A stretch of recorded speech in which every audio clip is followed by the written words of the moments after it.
Assalamualaikum warahmatullahi wabarakatuh. Selamat pagi, salam dan bahagia.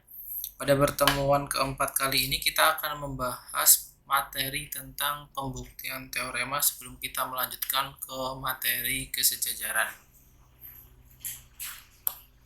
Jadi pada geometri itu ada tahap-tahap untuk membuktikan teorema. Yang pertama kita masuk ke langkah pembuktian teorema. Kita dapat menyatakan bahwa suatu teorema adalah satu perumuman yang dapat dibuktikan menggunakan definisi, postulat, dan logika dari penalaran deduktif. Pada kegiatan belajar 4 ini pertemuan 4 ya, kita gunakan penalaran deduktif untuk menuliskan bukti tentang segitiga kongruen. Bagian ini membahas proses penalaran untuk membuktikan teorema. Teorema pertama sejalan dengan sifat bilangan, yaitu sifat refleksif, simetri, dan transitif, yang juga berlaku pada kongruensi segmen dan sudut. Nah, kita perhatikan di sini kongruensi sudut dan kongruensi segmen, jadi ada sifat reflektif, simetrik, dan transitif.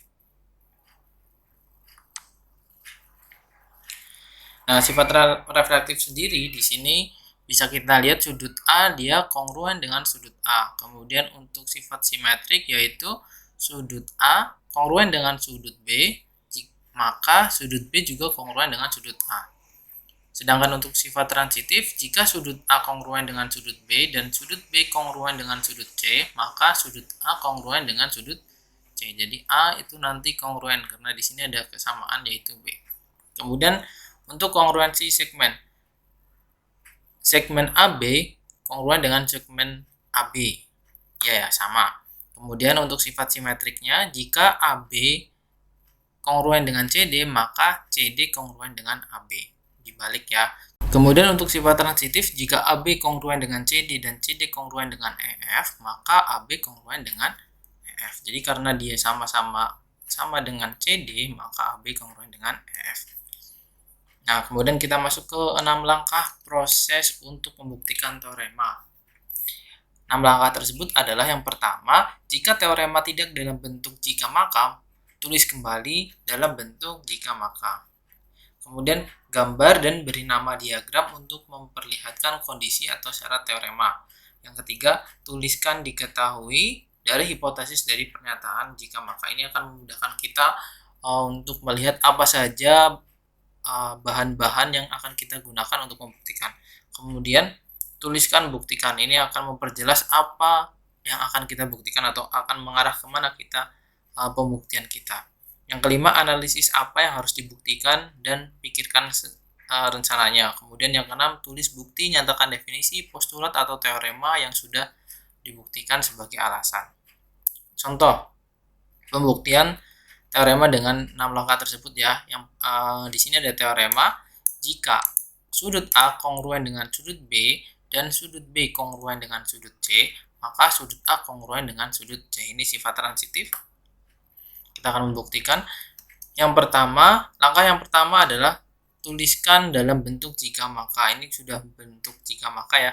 Jika sudut A kongruen dengan sudut B dan sudut B kongruen dengan sudut C, maka sudut A kongruen dengan sudut C. Yang kedua adalah gambarkan atau ilustrasikan. Di sini ada gambarnya, sudut A, sudut B, dan sudut C. Langkah yang ketiga, tuliskan diketahui. Diketahui adalah sudut A kongruen dengan sudut B kongruen dengan sudut C. Langkah keempat adalah menuliskan apa yang akan kita buktikan. Buktikan sudut A kongruen dengan sudut C. Rencananya, yang diketahui adalah pernyataan tentang ukuran sudut, maka dapat digunakan sifat transitif dari bilangan. Dan kita tahu bahwa sudut kongruen pengertiannya adalah ukuran yang sama berdasarkan definisi sudut kongruen. Nah, di sini ini adalah langkah-langkah pernyataan dan alasannya. Yang pertama, sudut A sama dengan sudut B. Artinya ukuran sudut A dia kongruen dengan ukuran sudut B. Ini adalah definisi dari sudut kongruen. Nah, kemudian di sini sudut B dia kongruen dengan sudut C. Artinya ukuran sudut B kongruen dengan atau sama dengan ukuran sudut C. Ini berdasarkan definisi dari sudut kongruen. Kemudian ukuran sudut A dia jadinya ukuran sudut A dia kongruen dengan sudut C karena ini merupakan sifat transitif bilangan yang mengakibatkan bahwa sudut A dia kongruen dengan sudut C. Definisi dari sudut kongruen. Ini jadi dia terbukti. Kemudian kita masuk ke teorema 3.1. Sifat refleksif, simetrik, dan transitif berlaku untuk kongruensi sudut dan segmen. Teorema 3.2. Jika titik A, B, C, dan D pada satu garis, sehingga B titik tengah AC dan C titik tengah BD, maka AB kongruen dengan CD. Ruas garis AB sama dengan ruas garis CD. Buktikan yang pertama adalah teorema sudah berbentuk jika maka, artinya kita sudah bisa melihat apa yang akan kita buktikan. Kemudian langkah kedua adalah menggambarkan ilustrasinya. Di sini adalah AB kongruen, B merupakan titik tengah AC dan C merupakan titik tengah BD. Yang diketahui adalah B titik tengah AC dan C titik tengah BD. Buktikan bahwa AB kongruen dengan CD. Kita akan membuktikan bahwa AB dia kongruen dengan CD. Rencana yang akan kita gunakan adalah interpretasi dari masing-masing pernyataan yang diketahui sebagai kongruensi segmen. Maka kita gunakan fakta bahwa kongruensi segmen memenuhi sifat transitif. Ini adalah langkah 6, yaitu pernyataan dan alasannya. Kita tuliskan di sini B merupakan titik tengah AC, ini karena diketahui ya. Kemudian C titik tengah BD ini juga diketahui. Akibatnya di sini AB kongruen dengan BC dan BC kongruen dengan CD. Teorema selanjutnya adalah teorema 3.3. Bunyinya adalah pada segitiga sama kaki, segmen dari titik puncak ke titik tengah sisi di hadapannya membentuk sepasang segitiga kongruen. Langkah pembuktiannya yang pertama adalah jika segitiga ABC segitiga sama kaki dengan ruas garis AB kongruen dengan ruas garis AC, dan jika D merupakan titik tengah BC, maka segitiga ABD dia kongruen dengan segitiga ACD. Gambarnya seperti apa? Gambarnya seperti ini. Ini dari segitiga ABC, kemudian dari sudut A dia ditarik ke D, di mana D merupakan titik tengah BC. Nah, diketahui ruas garis AB dia kongruen dengan AC. Kemudian D merupakan titik tengah BC.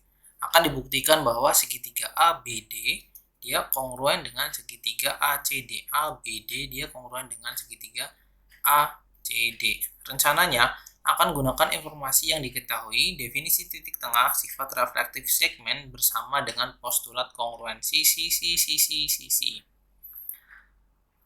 Ini adalah langkah ke-6, pernyataan dan alasannya. AB kongruen dengan AC karena diketahui ya. Kita gambarkan tadi.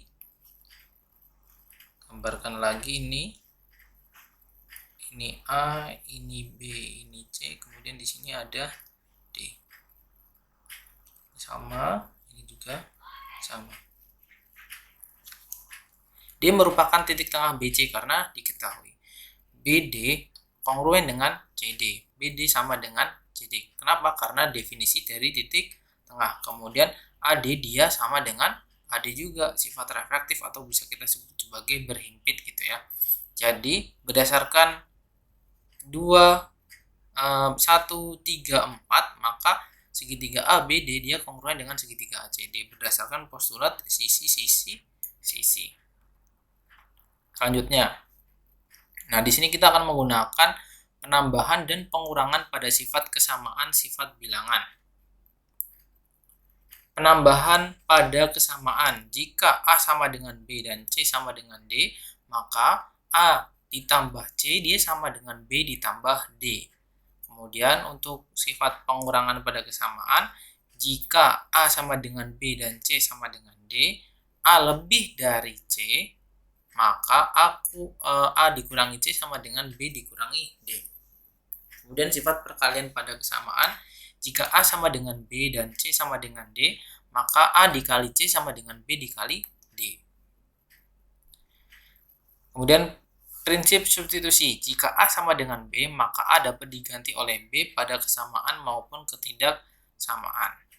Kita coba masuk ke teorema 3.4. Penambahan sudut. Jika ukuran sudut APB sama dengan ukuran sudut DQE, ukuran sudut BPC sama dengan ukuran sudut EQF, PB di antara PA dan PC, sedangkan QE di antara QD dan QF, maka sudut APC sama dengan ukuran sudut DQF. Gambarnya seperti apa? Gambarnya seperti ini. Jadi, ukuran sudut APB dia sama dengan ukuran DQE. APB dia sama dengan DQE. Kemudian BPC, kita kasih dua gini ya. BPC dia sama dengan EQF. PB di antara PA dan PC, kemudian QE di antara QD dan QF. Maka sudut APC, nah jadi ini ya, APC, kita akan membuktikan sudut APC dia apakah sama dengan sudut DQF. Nah, ini yang akan kita buktikan, yang saya beri tanda merah.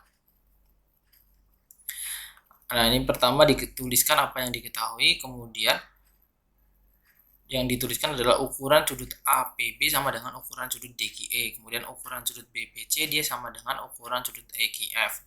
Kemudian kita akan membuktikan ukuran sudut APC dia sama dengan ukuran sudut DQF. Jadi yang merah ya, yang saya beri tanda merah. Kemudian ke bawah kita masuk ke pernyataan dan alasannya. Ukuran sudut APB dia sama dengan ukuran sudut DQE. Kenapa? Karena diketahui. Kemudian ukuran BPC dia sama dengan ini yang tadi EQF. Kenapa? Karena diketahui. Kemudian kita pakai penjumlahan. Ukuran APB ditambah ukuran BPC dia sama dengan ukuran DQE ditambah ukuran EQF. Jadi 1 sama 2 itu dijumlahin ya.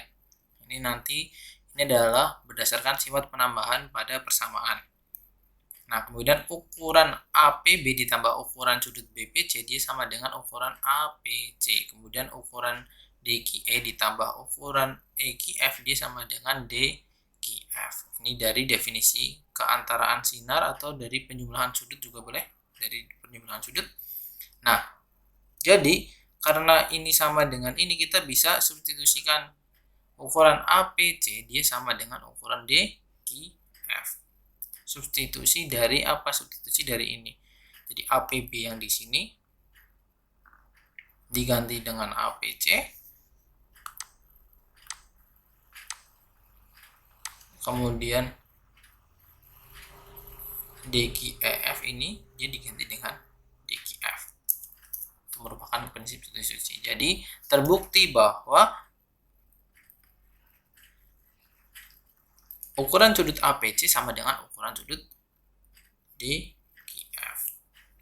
Secara umum, informasi yang menyatakan bahwa sinar di antara yang lainnya tidak dituliskan pada diketahui. Ini cukup disyaratkan pada gambar, sama juga untuk titik seperti yang diilustrasikan pada teorema berikut ini. Coba kita lihat teorema 3.5. Pengurangan segmen. Jika AC sama dengan DF, AC mana AC? Di gambar ini AC sama dengan DF. BC sama dengan EF. B di antara AC dan E di antara DF. Maka AB sama dengan DE. AB sama dengan DE. Bukti. Diketahui AC sama dengan DF. AC dia sama dengan DF ya. Kemudian BC. BC dia sama dengan EF. Buktikan bahwa AB sama dengan DE. Ini adalah bukti dari pernyataannya. Kita gambar dulu di sini biar nah, ini ya, tadi gambarnya itu A, B, C, D, E, F.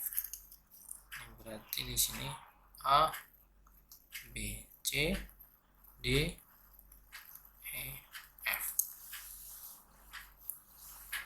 AC tadi AC sama dengan DF dan BC sama dengan EF. AC sama dengan DF diketahui ya. Kemudian BC sama dengan EF ini diketahui. AC sama dengan AB ditambah BC ya. kelihatan ya dari sini AB sama dengan AC sama dengan AB ditambah BC. Kemudian DF dia sama dengan DE ditambah EF, ini dari definisi keantaraan titik. Kemudian AB ditambah BC sama dengan DE ditambah EF. Ini dari apa? Ini dari sini ya. Ini kan satu itu AC sama dengan DF, maka di sini AC diganti AB tambah BC, sedangkan DF di sini diganti oleh ini ya, DF yang di sini diganti oleh DE dan EF. Nah, kemudian AB ditambah BC dikurangi BC sama dengan DE ditambah EF dikurangi EF, pengurangan yang sama. Sehingga AB ditambah BC dikurangi BC sama dengan AB. AB di sini nanti kita samakan dengan DE. DE ditambah EF dikurangi EF sama dengan DE. Jadinya AB sama dengan DE. Ini dari prinsip substitusi. Teorema selanjutnya, teorema 3.6. Penambahan kesamaan segmen. Jika AB sama dengan DE, B antara A dan C, dan E antara D dan F, maka AC sama dengan DF. Ini nanti silahkan dibuktikan sendiri. Kemudian yang teorema 3.7, pengurangan kesamaan sudut. Jika ukuran sudut APC sama dengan ukuran sudut DQF, ukuran sudut BPC sama dengan ukuran sudut EQF, PB antara PA dan PC, dan QE antara QD dan QF, maka ukuran sudut APB dan ukuran sudut DQE. Ini nanti silahkan digambarkan, kemudian dibuktikan sendiri ya, untuk teorema 3.6 dan 3.7 sebagai latihan di rumah. Kita masuk ke bukti langsung. Apa itu bukti langsung? Metode bukti langsung mulai bekerja dengan kondisi yang diketahui, kemudian diturunkan ke kesimpulan atau ke konklusi yang benar. Sekarang pembuktian teorema menggunakan suplemen dan komplemen. Jadi kita akan membuktikan teorema, tapi bahannya adalah sudut suplemen dan sudut komplemen. Definisi: sudut komplemen adalah dua sudut yang jumlah ukurannya 90 derajat. Sedangkan sudut suplemen adalah dua sudut yang jumlah ukurannya adalah 180 derajat. Jadi kalau komplemen itu dia kedua sudut itu dijumlahkan jadi 90 derajat. Kalau suplemen dua sudut itu dijumlahkan jadi 180 derajat. Pasangan sudut dengan jumlah 180 derajat mempunyai titik sudut yang sama, satu kaki bersama, dan tidak ada titik interior yang berpotongan, disebut pasangan segaris. Kita masuk ke definisi 3.3.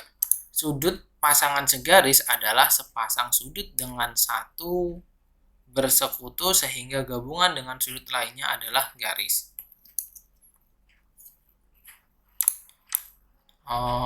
Dengan satu sisi bersekutu ya. Nih kalau kalian perhatikan di sini PQR itu pasangan segaris dengan RSQ. Ini Q. PQR pasangan segaris. Jadi kalau dia dijumlahkan dia akan menghasilkan satu garis, yaitu garis PS.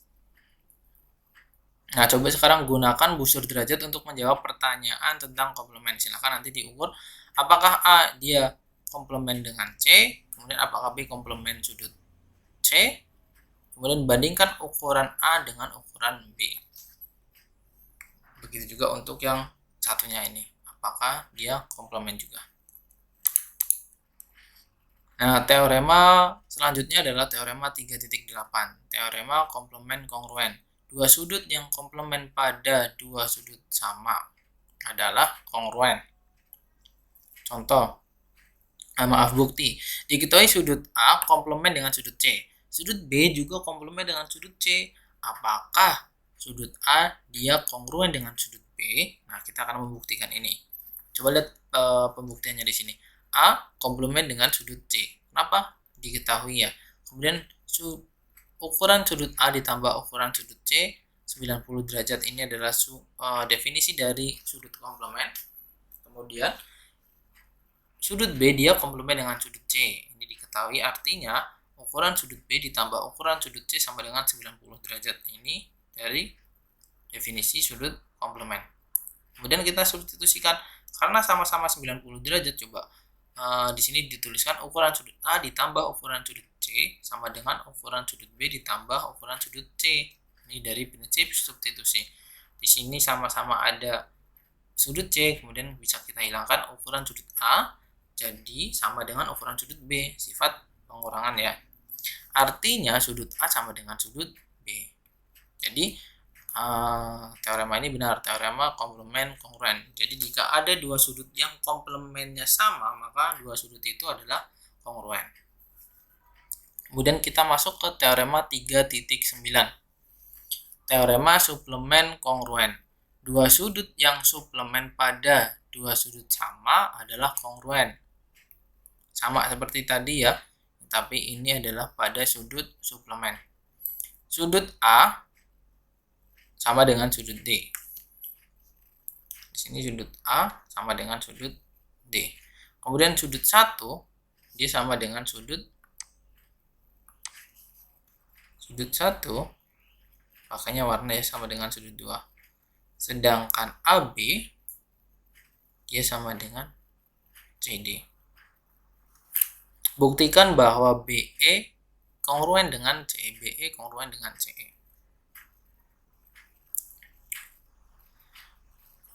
Kita masuk ke pernyataannya, sudut A kongruen dengan sudut AD. Ini karena diketahui, kita tuliskan dulu yang diketahui ini. Diketahui, kemudian sudut AB sama dengan sudut CD. Diketahui. Kemudian AB sama dengan CD, kemudian sudut 1 sama dengan sudut 2 diketahui. Nah ini, sudut 1 dan sudut 3 itu komplement. 1 dan 3 itu komplement.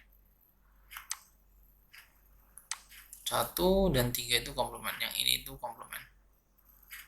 Nah, 2 dan 4 juga dia komplement. Suplemen. 1 dan 3 suplemen, 2 dan 4 juga suplemen.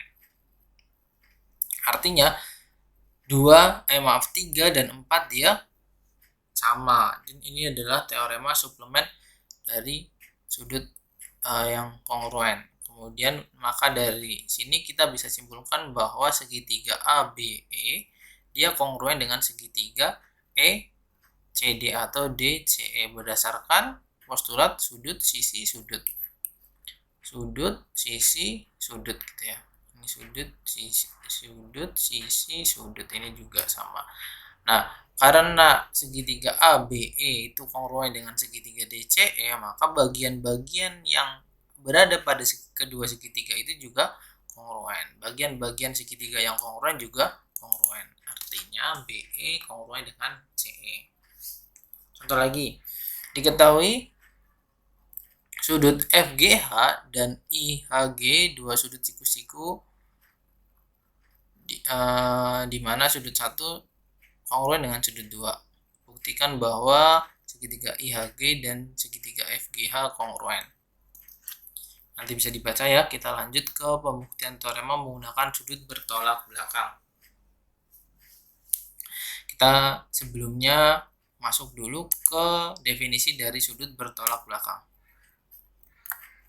Sudut bertolak belakang adalah dua sudut yang terbentuk oleh dua garis berpotongan.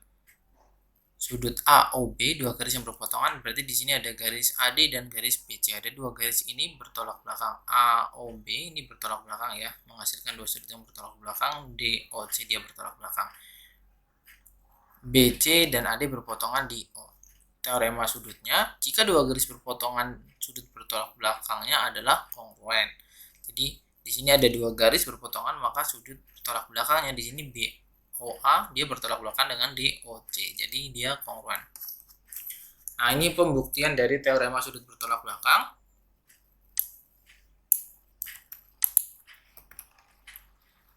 Langkah yang pertama adalah tuliskan pada bentuk jika maka. Ini sudah jika dan maka. Nah, gambarnya seperti ini. Kemudian yang diketahui adalah pasangan sudut bertolak belakang, yaitu sudut 1, sudut 3, sudut 2, dan sudut 4. Buktikan bahwa sudut 1 kongruen dengan sudut 2 kongruen dengan sudut 3. Langkah 5 akan dibuktikan bahwa sudut 1 sama dengan sudut 3 dengan menggunakan fakta bahwa sudut 1 dan 2 membentuk pasangan segaris. 1 dan 2 membentuk pasangan segaris ya, atau suplemen. Dan bahwa 2 dan 3 membentuk pasangan segaris juga. Dengan menggunakan postulat pasangan segaris dan teorema suplemen kongruen, membuktikan bahwa sudut 2 dan 4 bisa dengan cara yang sama. Ini sudut 1 dan 2 bertolak belakang itu diketahui. Kita gambarkan lagi biar tidak scroll ya. Nah, ini gambarnya, satunya ada di sini. 1, 2, 3, 4. Sudut 1 dan 2 bertolak belakang diketahui. Kemudian sudut 1 dan 2 membentuk pasangan segaris. Definisi pasangan segaris. 1 itu merupakan suplemen dari sudut 2. Postulat pasangan segaris. Sudut 3 dan sudut 2 pasangan segaris ini adalah definisi. Kemudian sudut 3 itu merupakan suplemen dari sudut 2. Postulat pasangan segaris. Maka sudut 1 dia kongruen dengan sudut 3. Kemudian teorema selanjutnya, jika satu dari pasangan segaris adalah sudut siku-siku, maka sudut lainnya juga siku-siku. Ini nanti boleh silahkan dibuktikan sendiri. Jadi kalau misalkan ada dua sudut bertolak belakang seperti ini garis, nah kalau salah satu siku-siku maka yang lainnya juga siku-siku. Ini nanti silahkan dibuktikan ya. Sekarang masuk ke pembuktian teorema menggunakan sudut luar. Beberapa sifat ketidaksamaan bilangan real. Yang pertama adalah definisi lebih dari. A lebih dari B, artinya A sama dengan B ditambah C, di mana C adalah bilangan positif. Kemudian sifat yang kedua adalah sifat transitif. Jika A lebih dari B dan B lebih dari C, maka A lebih dari C. Sifat penambahan, jika A lebih dari B, maka A ditambah C lebih dari B ditambah C. Untuk sifat perkalian, jika A lebih dari B dan C lebih dari 0, maka AC lebih dari BC. Kemudian jika A lebih dari B dan C kurang dari 0, maka AC kurang dari BC. Kemudian yang kelima adalah sifat trikotomi. Untuk bilangan real A dan B, satu dan hanya satu yang berikut benar. A sama dengan B, A lebih dari B, atau A kurang dari B. Jadi nggak mungkin ada kalau A sama dengan B, maka A lebih dari B, itu salah. Jadi hanya ada salah satu dari ini yang benar. Sifat bilangan ini kita akan gunakan dalam definisi selanjutnya. Teorema, pembuktian teorema selanjutnya. Definisi 3.5. Sudut luar segitiga adalah sudut yang membentuk pasangan segaris dengan satu sudut segitiga.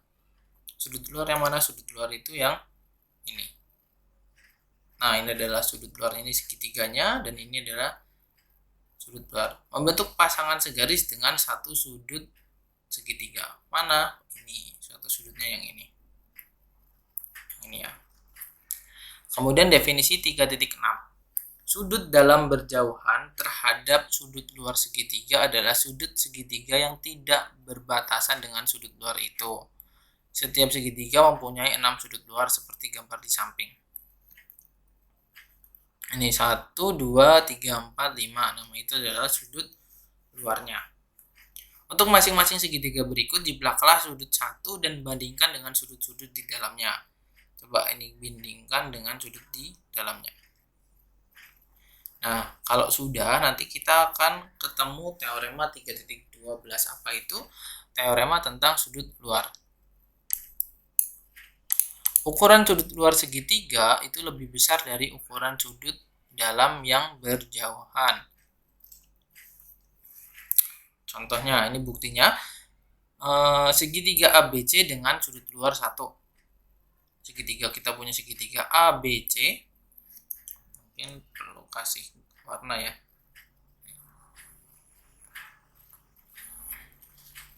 Sebentar. Kita perbesar.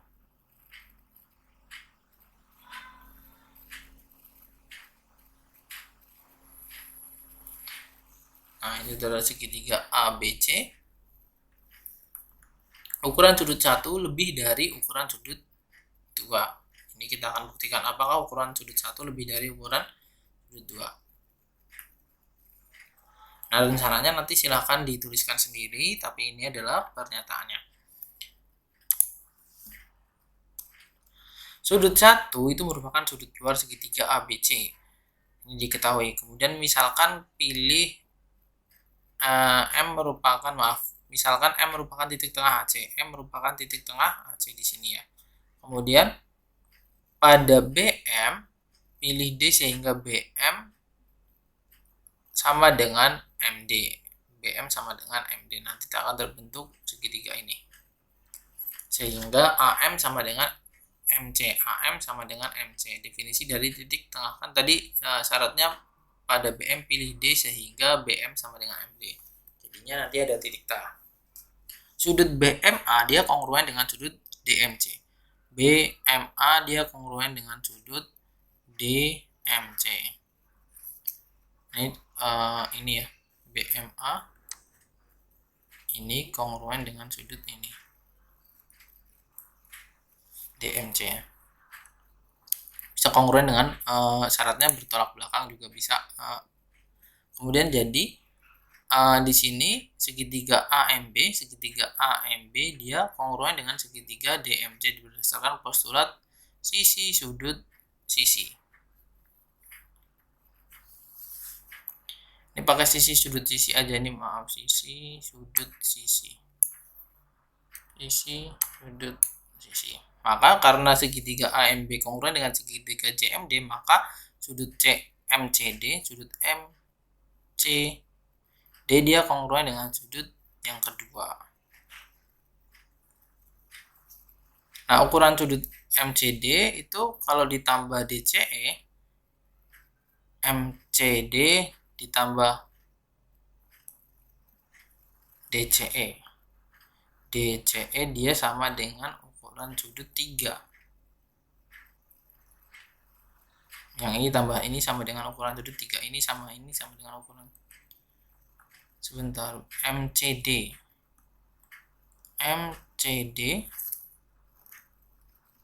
ditambah sudut mana ini? DCE.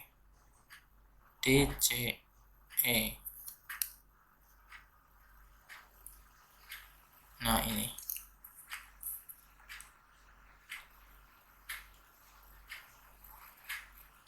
Kongruen dengan sudut 3.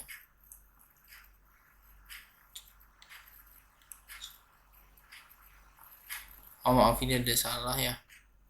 Nanti ini kita lewati dulu. Nanti saya perbaiki dulu ya. Kita lanjut ke bukti tak langsung. Atau coba nanti silahkan dibuktikan sendiri apakah sudut 1 lebih dari sudut 2. Ini nanti saya perbaiki dulu. Kemudian sekarang masuk ke bukti tak langsung. Langkah-langkah pembuktian teorema menggunakan bukti tak langsung atau indirect proof atau reductio ad absurdum. Yang pertama adalah tuliskan, diketahui, dan buktikan dari hipotesis dan konklusi pernyataan jika maka. Kemudian kita buat negasi dari yang akan kita buktikan. Andaikan negasi dari yang akan kita buktikan. Kemudian tulis langkah pembuktian yang menuntun pada suatu kontradiksi dengan fakta, bisa berupa teorema, definisi, atau informasi yang diketahui, dan yang lain sebagainya. Kemudian yang keempat, simpulkan bahwa pengandian itu salah, dan kalau pengandian itu salah, artinya yang akan kita buktikan itu adalah benar. Berikut ilustrasi bukti tak langsung dalam pembuktian teorema. Misalkan di sini, jika dua garis berpotongan, maka perpotongannya berupa satu titik. Diketahui garis G dan M berpotongan di titik P. Di sini ada garis G, ada garis, ini terlalu besar ya. Ini ada garis G dan garis M, dia berpotongan di titik P. P hanya satu titik potong, jadi dia kita akan membuktikan bahwa hanya ada satu titik potong. Langkah yang pertama adalah kita buat negasi dari ini yang akan kita buktikan. Jadi kita akan membuktikan bahwa P hanya satu titik potong, maka negasinya adalah bukan hanya satu titik potong antara garis G dan M. Jadi kalau negasinya seperti ini, kalau ada garis berarti ada dua gitu ya. Ini adalah pengandaian dari negasi yang akan kita buktikan, yang ini, gambar ini. Kemudian langkah yang kedua, sebuah titik perpotongan lain dengan sebut titik perpotongan lain itu adalah di Q. Di titik ini G memuat P dan Q, M memuat P dan Q. Jadi garis Q nanti dia ada P dan Q, sedangkan M juga ada P dan Q. P dan Q dimuat pada dua garis. P dan Q dimuat pada dua garis. Ini kontradiksi dengan postulat titik dan garis. Jadi P hanya ada satu titik perpotongan G dan M. Ini adalah dari logika bukti tak langsung. Seperti itu. Jadi kan nggak mungkin P dan Q itu dia berada dimuat oleh dua garis. Ini nanti akan berkontradiksi dengan postulat titik dan garis. Coba contoh selanjutnya. Contoh terakhir. Jika dua garis tegak lurus pada garis yang sama, maka dua garis itu sejajar. Jadi kalau misalkan ada dua garis yang tegak lurus pada garis yang sama, ini ya. Nah, ini dua garis yang tegak lurus pada garis yang sama, maka kedua garis itu adalah garis yang sejajar. Kita akan membuktikan ini. Yang pertama adalah tuliskan dulu yang kita punya. Ini udah, ilustrasikan juga boleh. Kemudian andaikan. Ini kan maka dua garis itu sejajar. Berarti kita andaikan bahwa K tidak sejajar dengan G. Ini garis M, ini garis K, ini garis G. Seperti itu gambarnya.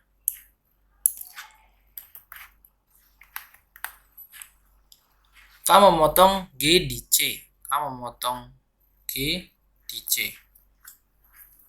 Ini akibat dari penyataan ulang 1. Kemudian terbentuk sebuah segitiga ABC.